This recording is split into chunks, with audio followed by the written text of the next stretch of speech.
Já aqui. Vamos ver se dá agora, né? Agora vai dar, tenho certeza. Vamos lá. Nós estamos com mais de 100 pessoas ao vivo. Eu fico preocupada que fica caindo, desmotiva as pessoas, mas o assunto eu acredito que é tão importante, é Sim, tão, né, sim. atrativo. Então, você estava explicando, Jaque, nós estávamos conversando sobre o comportamento muitas vezes inflexível dessas crianças, né? Que muitas vezes a gente não consegue explicar, né? Olhando. Né? E até teve uma pergunta do ponto de vista de uma psicóloga, do ponto de vista psíquico, como nós podemos explicar a recusa frente aos alimentos? E aí eu estava tentando explicar que tem que ter Então, um olhar muito além disso, né? Não apenas do ponto de vista psíquico. sem dúvida, porque são informações que vêm do corpo para a mente e faz que a criança automaticamente reaja. Então a gente sabe, né, que a recusa ela tem muitas questões que envolvidas, como por exemplo as questões orgânicas. Então são crianças que já passaram por muitas, por exemplo, por uma esofagite que causa dor. Essa dor que causada pela esofagite, ela informa para o cérebro que algo não vai bem, que aquilo lá não está funcionando. Então, ela evita situações para que cause aquela dor, né? Mas o que acontece? Além disso, quando essa informação ela é enviada para o cérebro, é feita uma memória nesse cérebro.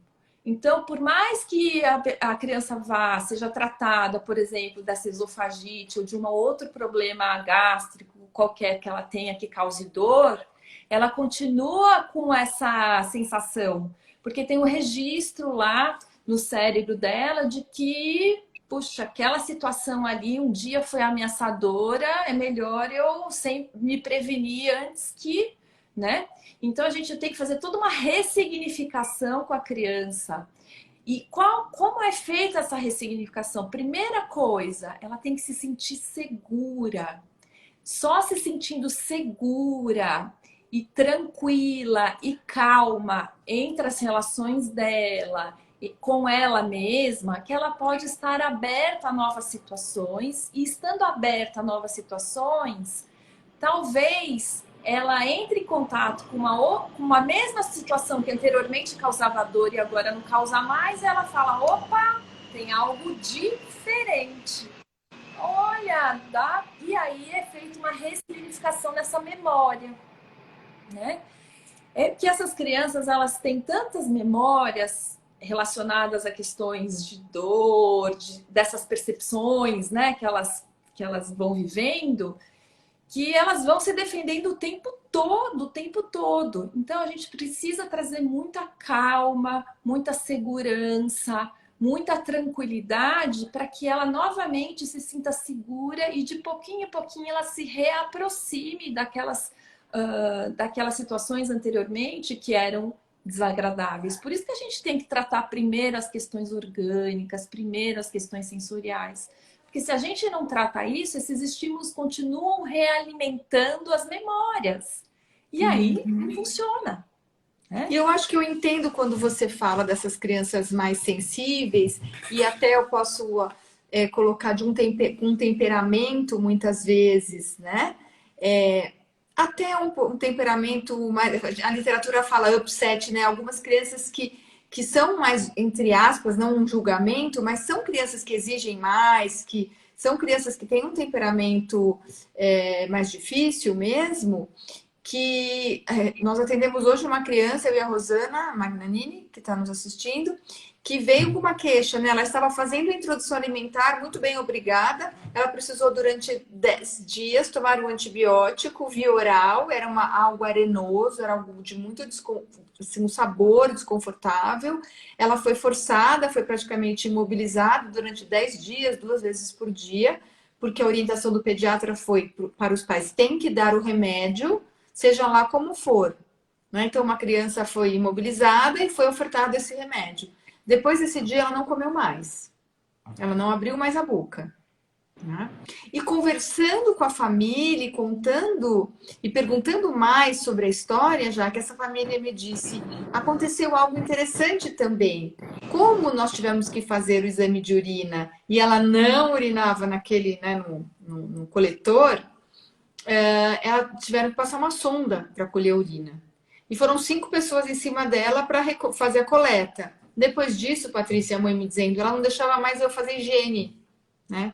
Eu tinha que dar banho toda vez. Então, eu acredito que seja um pouco do que nós estamos falando, não, Jaque? Sim, e tem crianças que passariam pela mesma situação e que tudo bem, bola para frente, não sentiriam mais nada, talvez um pouquinho, né? Um pouco mais de desconforto, mas continuariam a vida numa boa. Mas tem outras crianças que uma simples situação de tomar um antibiótico, que tem um gosto mais, né, desagradável, talvez mais arenoso, mais amargo e tudo mais, já fazem o registro. Então, essas pessoas mais sensíveis, essas crianças mais sensíveis, realmente elas recebem essa informação com impacto muito grande. Então, por isso, isso explica por que acontece com umas crianças e com outras não, né? E por quê? Porque senão todas as crianças que tomassem aquele remédio amargo, arenoso e tudo Iam mais, parar de comer, teoricamente. iam parar de comer. Por que umas param de comer e outras não? Porque elas são mais sensíveis. Aquela informação foi muito impactante para ela, fez um registro muito grande, foi muito ameaçador, foi sentido como muito ameaçador. Sim, essa é importante. Sentido, né, Jaque? Sentido como ameaçador. Porque os pais se culpam muito. Claro, a situação é complexa mesmo, né? De você ter que ministrar uma medicação, muitas vezes sem saída, não tem uma outra via de administração, né? Mas às vezes foi o que foi possível, né? E essa criança literalmente parou de comer, de aceitar absolutamente tudo. Então agora a gente vai ter que ressignificar tudo isso para ela, né? Deixá-la tranquila, né? Para que gradativamente. E ela está com um comportamento muito flexível, por exemplo, hoje ela aceita 3 alimentos, dentre um deles é o biscoito de polvilho, só que só de um formato. Ela tem 1 ano, né? Então ela não aceita nem que quebre o biscoito, nem que o biscoito seja de uma outra forma, né? Então vejam o grau, Ela né, entra num estado defensivo total, né, Patrícia? Porque o que uma criança de 1 ano tem de cognição de entendimento? Ela só tem Pois sensação. Você vê, nós vemos sinais dessa inflexibilidade, desses padrões mentais muito precoce, não é, Jaque? Sim, muito Muito precocemente. precoce, Isso muito explica precoce. também aquelas crianças que têm um vômito, um engasgo, não é? Que muitas vezes, né? Porque algumas crianças que têm vômito, engasgo, não têm questões alimentares. E porque outras que passam por situações de vômito ou engasgo tendem a ter alguma questão de não se aproximar mais do alimento, né? Uma por conta da própria situação do vômito, do engasgo, que dá aquela sensação ruim, né? Qualquer um que tem um vômito, engasgo, sentiria alguma sensação ruim, né? Nela própria. E outra, na sensação que dá ao redor dela nos pais também. Esses pais, às vezes, ficam muito preocupados e também acionam um sinal de alerta no sistema nervoso deles, que a criança capta também. Então, talvez a criança fique até tranquila, mas ela percebe e capta dos pais um sinal de alerta, pronto, o sistema nervoso dela também fica em alerta. Então... E é complexo, né, Jaque? Porque normalmente os pais de crianças com dificuldades alimentares, a última coisa que eles estão são tranquilos, né? Sim. Porque eles estão tão desesperados quanto a criança, né? Principalmente uma criança dessa, que é uma criança com desenvolvimento normal, do dia para a noite, depois de um episódio desse, passa a recusar o alimento, começa a cair na curva do peso e da estatura, a família não consegue corregular com essa criança, né? Ela fica tão em desespero quanto.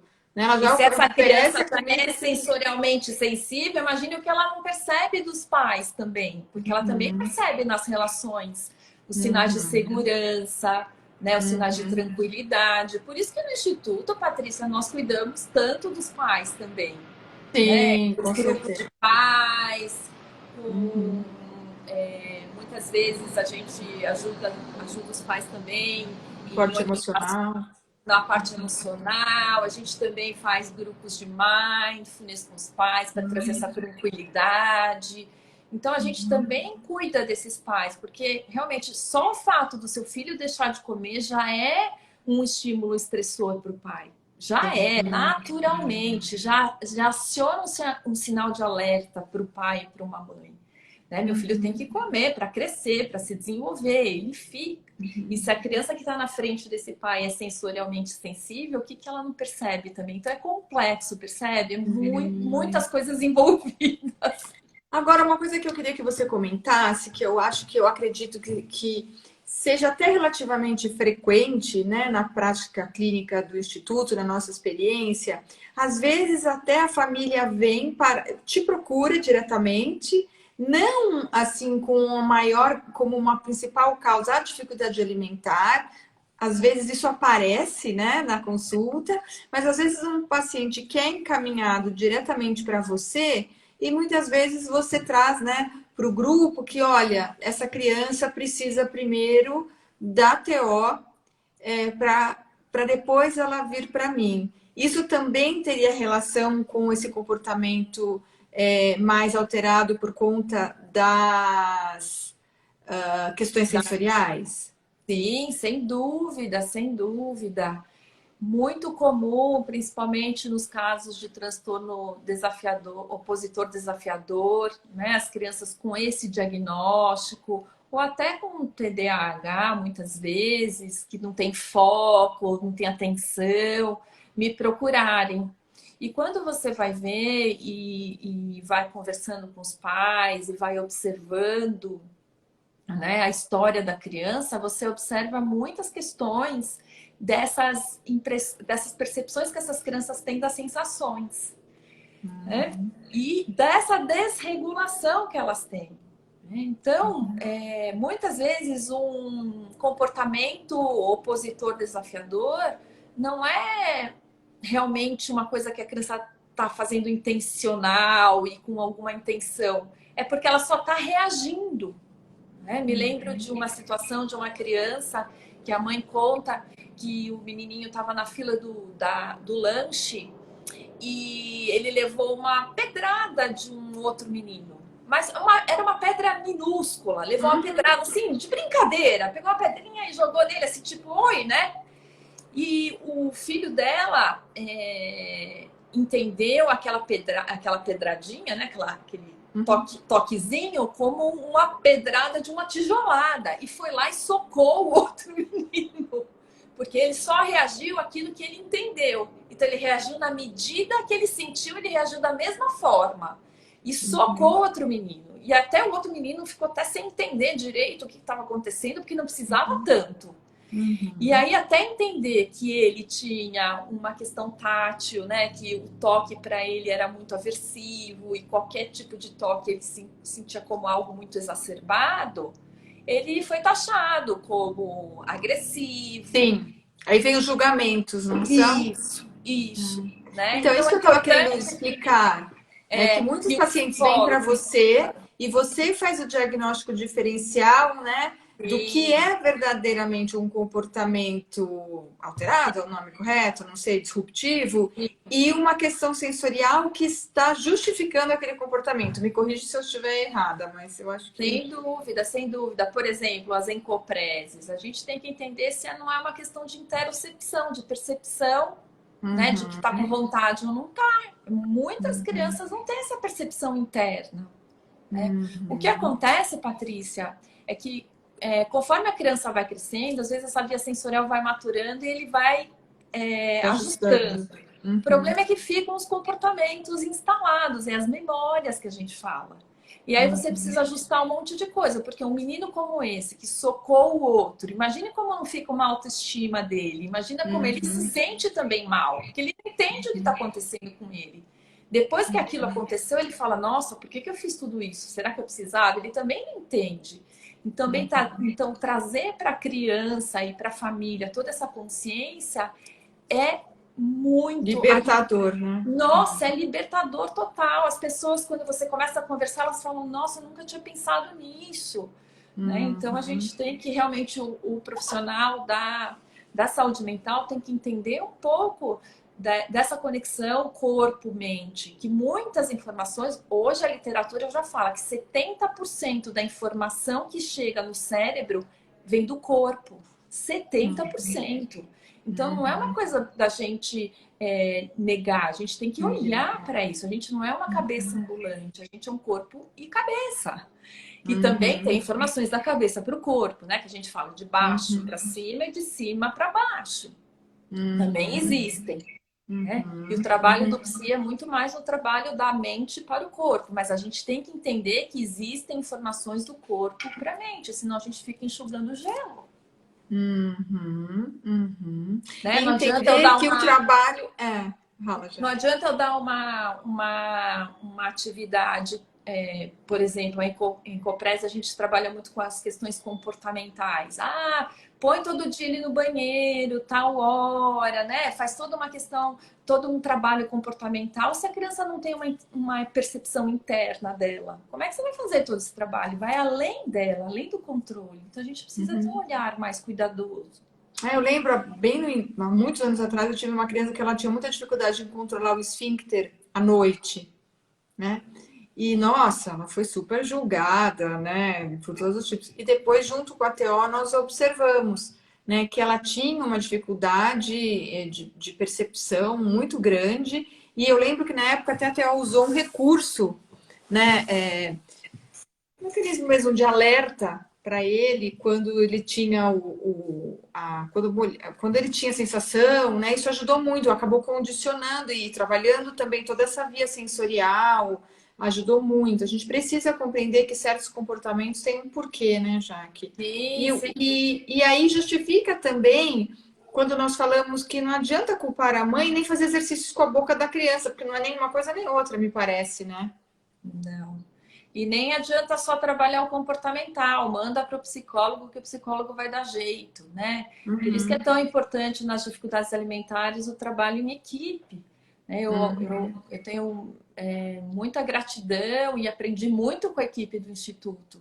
Né? Hoje o meu trabalho, eu acho que eu devo muito o meu trabalho pela equipe ter dividido tantos os casos e a gente ter compartilhado tanto dessas informações. É importantíssimo a gente ter uma visão de outras áreas também. Não que a gente vá trabalhar nessa área, né? Não que a gente vá atuar, mas entender um pouco, né?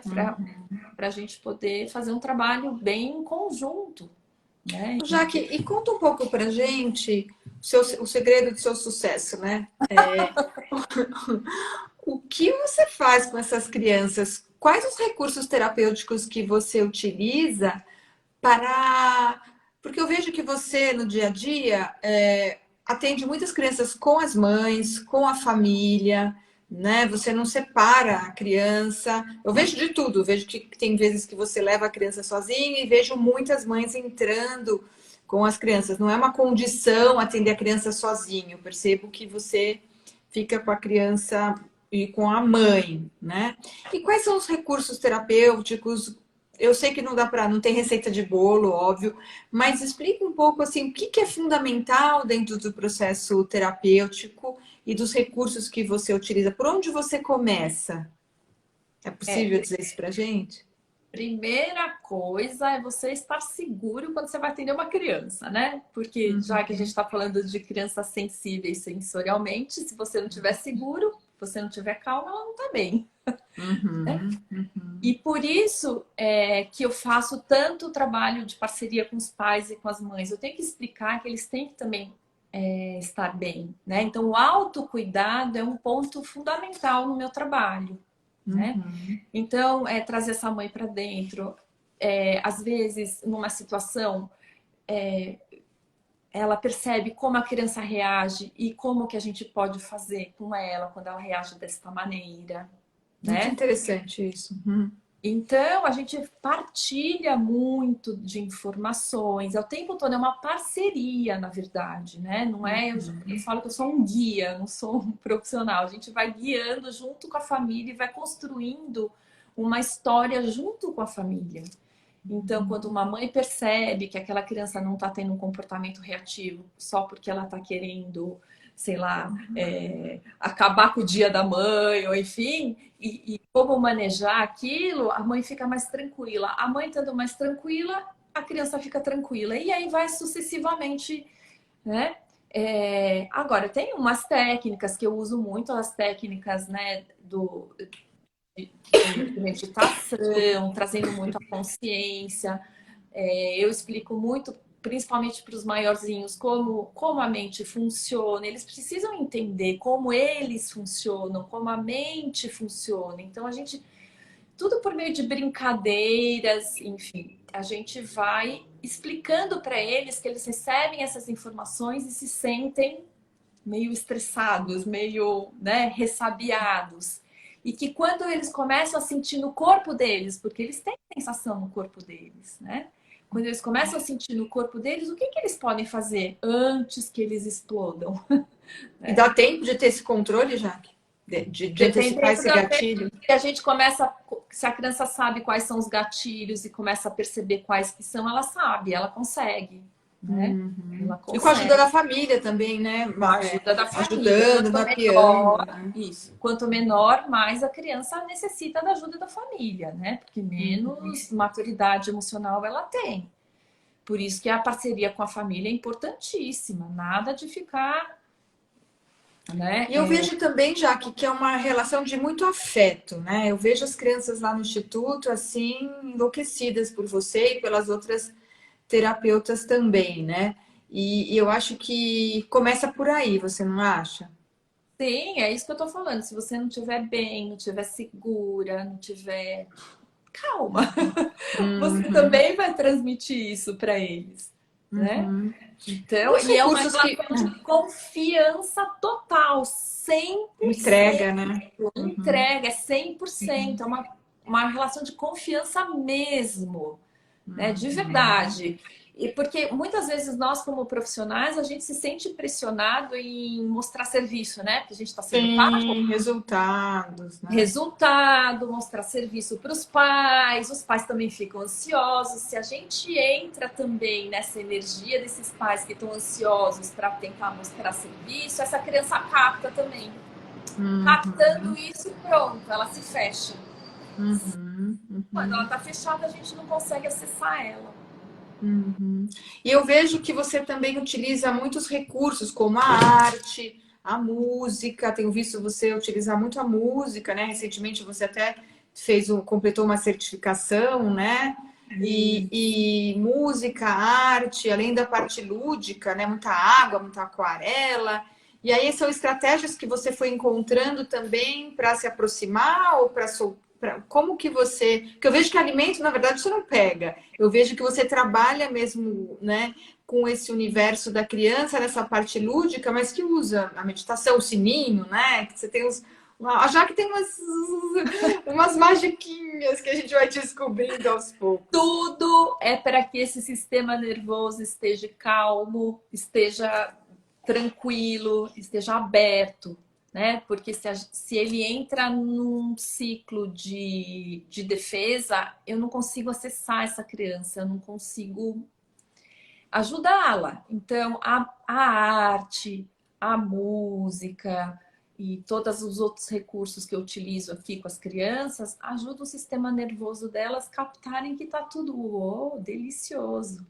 Era o que a Suzane falava, né, Jaque? Open the door. A Suzane Morris sempre falava, né? O que a gente precisa fazer com a criança é abrir a porta, quer dizer, abrir a mente para o novo, para o diferente. É isso, né, na verdade? Isso, e quando ela tá aberta, né? Quando ela tá aberta, ela tem possibilidade de perceber os sinais não tão impactantes, ou ela percebe como impactante, mas ela tá tranquilo e ela consegue com estratégias ir lidando com aquele estímulo que ela recebe.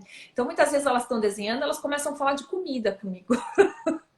Né? Então elas se permitem, fala de comida e a gente vai batendo um papo e aí E aí a gente, né, não necessariamente a comida está lá na minha frente, né? Então, Mas ela pode ser o tema, né? Que pode ser um até tema, é trazido pela própria criança, né? sem dúvida, né? Então ela vai trazendo, ela fala de comida, fala da casa dela, fala de uma experiência que ela passou, ou então brinca na brincadeira, tem uma música, né? Essa certificação que eu fiz, ficou muito claro para mim quanto o sistema nervoso ele regula com a música, né? E um sistema nervoso regulado, ele está aberto, muito mais aberto a experiências. Né? E isso também ajuda muito o trabalho em conjunto aqui com as fonos e até com as TOs, né? É muito comum as crianças passarem comigo primeiro, a gente open the door e aí vai para fono. Quando vai para fono, os fonos falam: ai, nossa, ela vem muito mais aberta, eu consigo acessar ela muito melhor na sessão, né? Eu consigo apresentá-la ao alimento sem ela sair correndo, sem fugir, né? No Instituto nós temos essa grande facilidade, esse é o nome, né? Que na verdade é a proposta de ter o trabalho em equipe. Não é a Patrícia, não é a Jaqueline, não é a Rosana, a Michelle, a Mariana, a Maria Fernanda. Somos todos juntos, né? Então nós temos essa possibilidade quando nós percebemos que a criança que está mais impactando naquele momento, né? São essas percepções, são essas questões emocionais mesmo, que tem crianças que chegam lá com verdadeiros traumas, né? Tem uma marca, né? Então, para o fonoaudiólogo, para o terapeuta ocupacional, muitas vezes é difícil acessar, né? Definitivamente não serão exercícios, né? Balanços, mexer com massinha, gel, que vai ajudá-lo a comer, né? Então, tendo um psicólogo na equipe, facilita muito a nossa atuação, porque ela trabalha todas essas questões, né? E muitas vezes a criança vem sim mais aberta para a terapia, o que facilita que aí nós entremos com o alimento também de uma forma lúdica, né? Então, isso a gente tem essa facilidade, sempre que possível, né? Quando tem indicação da fono e da psico, vir depois é algo que é muito importante. Já que nós estamos quase chegando ao fim, explica para a gente um pouco, para mim, como se dá qual a importância dessa corregulação, da regulação emocional, porque nós falamos tanto disso, para nós, eu acho que é claro, mas eu não sei se para todas as pessoas que estão nos ouvindo, se isso é claro. O que seria essa regulação emocional, essa corregulação que precisa ser feita? Nós seres humanos, nós nascemos muito dependentes e precisamos de um adulto para nos regular. Então, quando o bebezinho lá é pequenininho, tudo é misturado dentro dele. Então, quem vai ajudar ele a saber o que é fome, o que é sono e ir ajustando é a mãe que está lá com ele, né? Então, a gente fala que ela vai regulando, vai corregulando. E conforme a criança vai crescendo, essa corregulação, ela vai precisando ainda do adulto, conforme ela vai crescendo mais e mais, a gente espera que essa regulação ela consiga por ela mesma. Mas enquanto ela não tem uma maturidade neurológica e nem emocional, ela vai precisar de um adulto para corregular, né? Então, um adulto para regular ela, para ela sentir que está tudo bem, que ela está segura, que ela pode seguir, que é isso aí, né? E por isso que a gente faz todo esse trabalho com os pais, porque crianças sensorialmente sensíveis, elas precisam mais ainda de um adulto para corregular, porque elas são tão sensíveis que se o adulto tiver muito estressado, muito nervoso, elas vão perceber. Só que elas não vão entender que é porque o pai ou porque a mãe teve um problema no trabalho, etc e tal, ou porque tá assim por XPTO. Ela vai entender como um sinal de alerta. Não é nem entender, né, Patrícia? Porque não é uma percepção cognitiva, é uma sensação de novo, Sensação. Uhum. né? Não é nem entendimento. A gente fala entender, mas é uma sensação. E naturalmente ela começa a reagir. Sabe quando a gente tem um alarme? Sabe um alarme? Sabe quando a gente está dentro de uma casa que está soando um alarme? Né? Você não consegue relaxar, né? Você não consegue relaxar. Porque aquele barulho fica no seu ouvido, então você não consegue ouvir uma música, você não consegue fazer nada enquanto esse alarme não cessa. Parar, antes de ser desligado. Uhum. Sim. Então é isso. Quando a gente está num momento de estresse, é como se esse alarme estivesse tocando dentro da gente. O que vai garantir que a gente fique mais calma? A gente destravar esse alarme o mais rápido possível.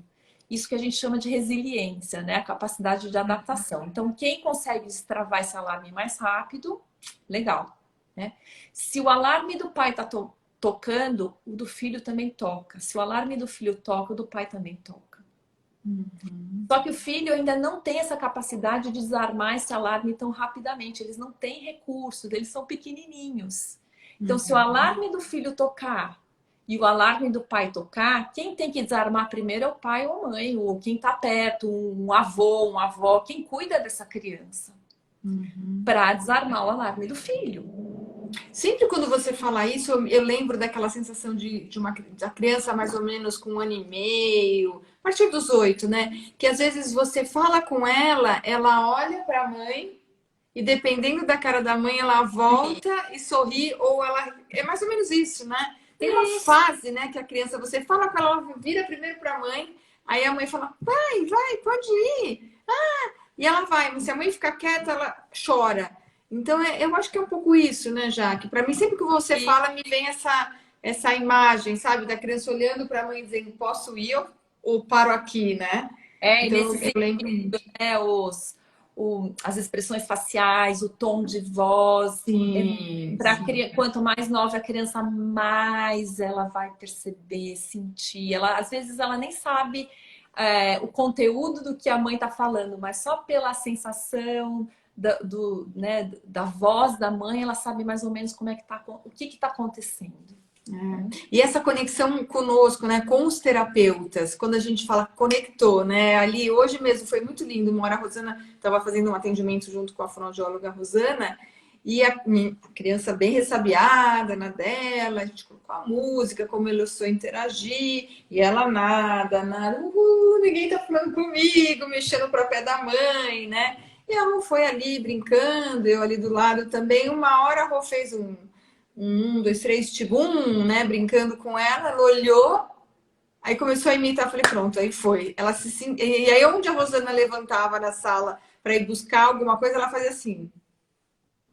Ela tava aí, sabe assim, totalmente paralisada, assim, atrás da. Então, assim, a gente sente, né, que é isso, que não é nenhuma outra técnica, nenhum exercício, essa conexão com a criança que vai permitir que a gente, aos poucos, vá E a abrindo, criança né? também informa, né? Se um profissional tá lá, sei lá, põe na criança, sei lá, uma banana e a criança começa a ter umas reações, tira a banana da frente, não, porque se você mantém com aquilo, não, porque tem que comer a banana amassada, porque é amassada. Se a criança está demonstrando, está fazendo algum gesto, né? Às vezes é muito sutil, né? Às vezes eles são muito sutis. Tira a banana da frente, depois se apresenta essa banana em qualquer outro horário, em qualquer momento. Mas se você perder a criança naquele momento, pronto, né? É o que a E gente fala, né? Tem muita coisa antes da banana. nossa, Muita coisa muita antes da coisa banana. antes da banana. Muita Já coisa. que deixa eu fazer algumas, posso fazer algumas perguntas para Claro, você? vamos lá, vamos lá. Primeiro, estou perguntando se a live vai ficar gravada. Vai. Vamos escolher algumas aqui. Jaque, eu não sei o nome, né? Porque o casamento.prie Marcos, não sei se é Marcos. Ele está perguntando se um bebê de 2 anos que não gosta de comer deve ir ao psicólogo para tratar. Pode ser trauma de refluxo que tinha até 1 ano e 7 meses?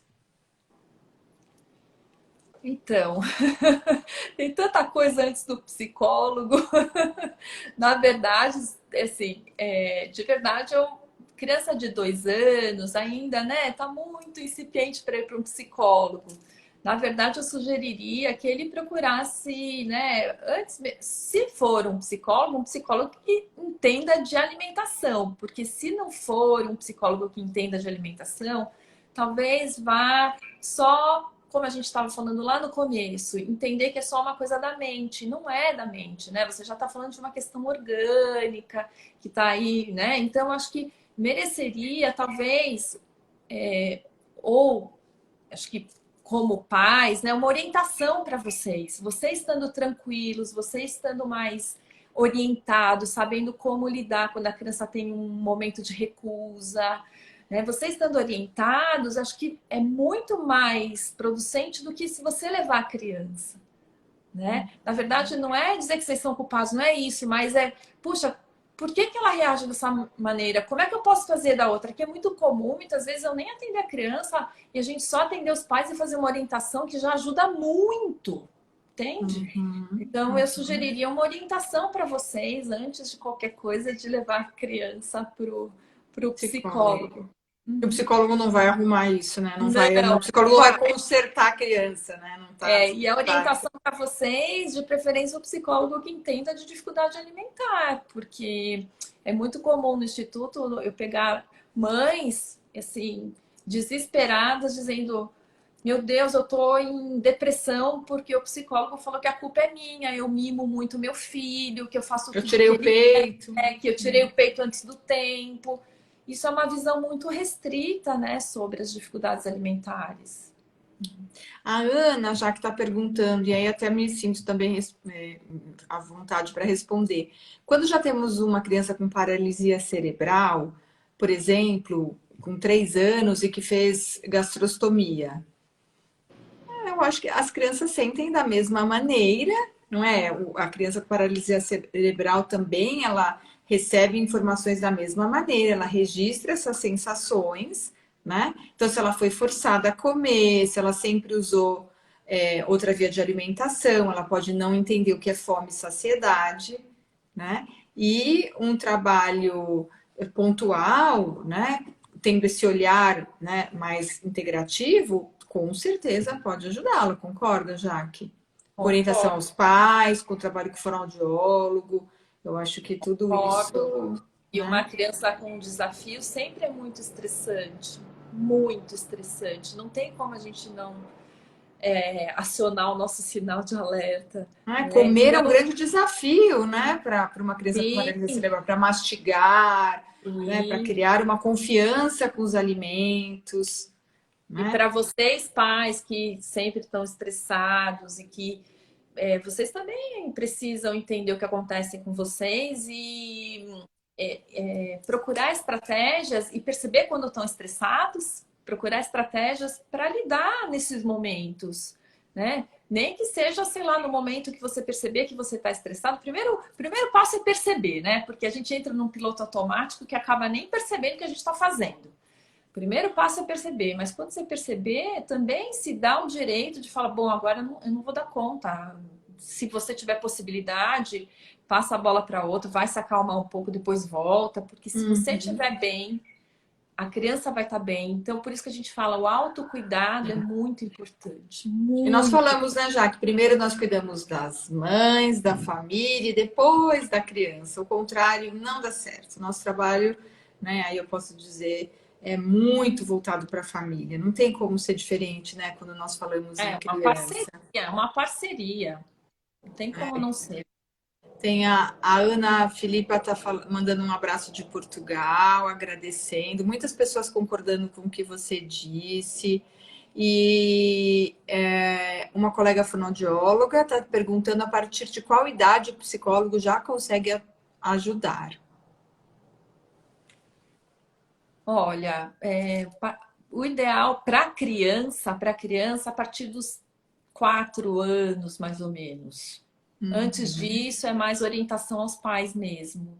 Porque a criança ainda é muito pequena, ainda não tem, né, a parte da cognição, né, mais desenvolvida, né? Vai ser muito mais producente uma orientação antes disso aos pais, né? Uns 4 aninhos já dá para trabalhar com as crianças. E aí, com 4 anos, a gente pode pensar que ela já tem bastante registro também, né, para a gente trabalhar. Então, e aí, quanto mais velho, mais registro ainda. Nós temos atendido, né, Jaque, muitas crianças acima de 5 anos, porque até então, até o ano passado, nós atendíamos até crianças até 5 anos. E a partir desse ano, começamos a atender crianças acima de 5. E aí nós observamos, né, Jaque, as consequências, né, dessa falta de atendimento precoce, dessa falta de orientação aos pais, né? Então, acho que tem sido também uma experiência bem importante para a gente. Sim, sim. Né? E Porque tá nós... muito claro de que quando crescer não passa mesmo, muitas vezes piora, porque aí fica um bololô, porque aí entram questões emocionais relacionadas à autoestima, a bullying, nossa, é complexo, viu? É É. complexo. Já que você indicaria algum livro, além dos nossos, além dos meus, para... Tem uma pessoa aqui que, eu não sei se é fonoaudiólogo, se é mãe, ela está pedindo indicação de algum... Gostaria de indicação de livros que aborde... Deixa eu soltar isso, aborde. A gente fala que o primeiro livro é esse, né? Que eu acho que é, Sim, é a nossa... Mas eu não sim. sei que esse é o Porquê Meu Filho Não Quer Comer, Uma Visão Além da Boca e do Estômago, que é o primeiro que explica as principais causas da dificuldade alimentar e tenta amarrar entre elas. Agora, eu não sei, já que se você tem algum outro livro que você recomende. Tem um livro do Dr. Daniel Siegel, que é O Cérebro da Criança, que explica muito o funcionamento mental das crianças, que ele é bem interessante, é muito famoso. Eu O acho que Cérebro das da, Crianças. Cérebro da da Criança. Daniel Sigmund, que é uma criança. referência É na mais psiquiatria. voltado para a parte psicológica, emocional, e ele fala um pouco dessa conexão corpo-mente, né? O Dr. Daniel Siegel é um psicólogo americano muito famoso, que vem trabalhando com a neurologia conectado com a psicologia. Então, ele tem esse entendimento da conexão corpo-mente. Ele é ferrenho defensor da meditação, ele também, né, partilha dessas ideias. Então, acho que é bem legal o Dr. Daniel Siegel. E tá em português, né? Os outros que a gente, a literatura muito é dos Estados Não Unidos. tem. Em breve Tem. a Jaque lançará um livro. Estão agradecendo o conteúdo maravilhoso, muito obrigada, dizendo que qual é se existe já um curso para o psicólogo se especializar nisso. Em breve, em Pois breve. é, Patrícia. Quem Ainda sabe? não, mas estamos já organizando, já está na pauta para o Eu lançamento. participei do módulo de psicologia da certificação para fonoaudiólogos em dificuldades alimentares. Foi um grande prazer. Foi muito bom ter revisto toda a literatura e realmente dá para a gente ampliar esse conteúdo para psicólogos, aprofundar, né, esse conteúdo e quem sabe aí lançar mais para frente esse Com curso. certeza. Agora, com toda a experiência, com mais bagagem. Sim. Peraí. No Rio de Janeiro, você teria uma indicação de ambulatório para tratar transtorno alimentar? Ambulatório, não. Não, não Não, sei. infelizmente, nós não temos ninguém para indicar. Olha, eu queria agradecer demais a audiência, pedir desculpas pelas intercorrências aí da internet, faz parte do nosso novo mundo, né, de conexão. Agradecer muito você, Jaque, parabenizar pelo seu trabalho mais uma vez, pelo Dia do Psicólogo, né? E dizer, sinceramente, se você assistiu esse conteúdo, se fez sentido para você, se você conhece pessoas que poderiam se beneficiar com esse conteúdo, por favor, compartilhem, marquem os seus amigos, porque na verdade o que mais nós queremos é criar uma rede de profissionais capacitada a ajudar as crianças e famílias com dificuldades alimentares. Como nós trabalhamos no centro de referência, nós recebemos crianças do mundo todo com a queixa de não comer e famílias inteiras em sofrimento. Então, não deixem de marcar, né, as pessoas que... O psicólogo que faz parte de uma equipe que você trabalha, a mãe de uma criança que pode se beneficiar ouvindo esse conteúdo, né, para que mais e mais pessoas, né, possam ter acesso a uma informação, a uma prática, né, baseada em evidências e que a gente possa, né, ajudar o maior número de pessoas trazendo realmente um conhecimento de quem sabe do que está falando, né, Jaque? Fiquem atentas, essa live vai ficar gravada, nós vamos editar aí, tirar as partes que cortaram para vocês poderem reassistir. Muitas pessoas perguntaram se vai ficar gravada, ficará gravada. E fiquem atentas às nossas redes sociais. Até o final do ano teremos um curso da doutora Marcia, uma fonoterapeuta ocupacional americana, né?